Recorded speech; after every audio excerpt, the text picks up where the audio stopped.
दोस्तों सादर जय श्री कृष्णा।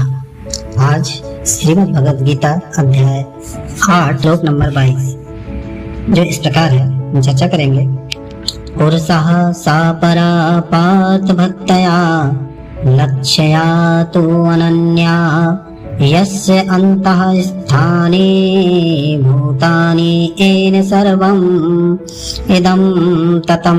यहाँ भगवान श्री कृष्ण बता रहे हैं अर्जुन को, जो सबसे महान है, अनन्य भक्ति द्वारा ही प्राप्त किए जा सकते हैं। यद्यपि वे अपने धाम में विराजमान रहते हैं तो भी वे सर्वव्यापी हैं और उनमें सब कुछ स्थित है। दोस्तों यहाँ स्पष्ट बताया गया है कि जिस परम धाम से फिर लौटना नहीं होता वह परम पुरुष कृष्ण का धाम है। ब्रह्म संहिता में इस परम धाम को आनंद चिन्मय रस कहा गया है, जो ऐसा स्थान है जहाँ सभी वस्तुएं परम आनंद से पूर्ण है। जितनी भी विविधता प्रकट होती है वह सब इसी परमानंद का गुण है। वहाँ कुछ भी भौतिक नहीं है। यह विविधता भगवान के विस्तार के साथ ही विस्तृत होती जाती है, क्योंकि वहाँ की सारी अभिव्यक्ति पराशक्ति के कारण है। जैसा कि 7वें अध्याय में बताया गया है, जहाँ तक इस भौतिक जगत का प्रश्न है, यद्यपि भगवान अपने धाम में ही सदैव रहते हैं तो भी वे अपनी भौतिक शक्ति माया द्वारा सर्वव्याप्त है। इस प्रकार वे अपनी परा तथा अपरा शक्तियों द्वारा सर्वत्र भौतिक तथा आध्यात्मिक दोनों ब्रह्मांडों में उपस्थित रहते हैं। यह शांतः स्थानी का अर्थ है कि प्रत्येक वस्तु उनमें या उनकी परा या अपरा शक्ति में निहित है। इन्हीं दोनों शक्तियों के द्वारा भगवान सर्वव्यापी है।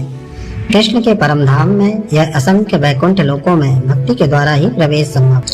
दोस्तों जैसा कि भक्तया शब्द द्वारा सूचित होता है कि किसी अन्य विधि से परम धाम की प्राप्ति संभव नहीं है। वेदों में भी परम धाम तथा भगवान का वर्णन मिलता है। एको वसी सर्वगा कृष्णा, उस धाम में केवल एक भगवान रहता है जिसका नाम कृष्ण है। वह अत्यंत दयालु विग्रह है और एक रूप में स्थित होकर वह अपने को लाखों श्वासों में विस्तृत करता रहता है। वेदों में भगवान की उपमा उस शांत वृक्ष से दी गई है जिसमें नाना प्रकार के फूल तथा फल लगे हैं और जिसकी पत्तियां निरंतर बदलती रहती हैं। वैकुंठ लोक की अध्यक्षता करने वाले भगवान के श्वास चतुर्भुजी हैं और विभिन्न नामों से विख्यात हैं। पुरुषोत्तम, त्रिविक्रम, केशव, माधव, अनिरुद्ध, ऋषिकेश, संकर्षण, प्रद्युम्न, श्रीधर, वासुदेव, दामोदर, जनार्दन, नारायण, वामन, पद्मनाभ आदि।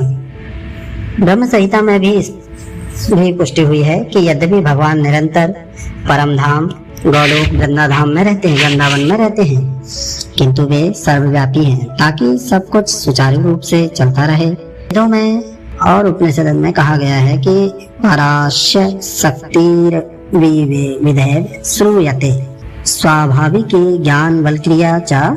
उनकी शक्तियां इतनी व्यापक हैं कि वे परमेश्वर के दूरस्थ होते हुए भी दृश्य जगत में बिना किसी त्रुटि के सब कुछ सुचारू रूप से संचालित करती रहती हैं। तो दोस्तों अगर ये वीडियो आपको पसंद आया हो तो प्लीज मेरे चैनल को लाइक करें एवं सब्सक्राइब करें और प्रेम से बोलिए जय श्री कृष्णा। फिर मिलेंगे नेक्स्ट वीडियो में, तब तक के लिए जय हिंद दोस्तों।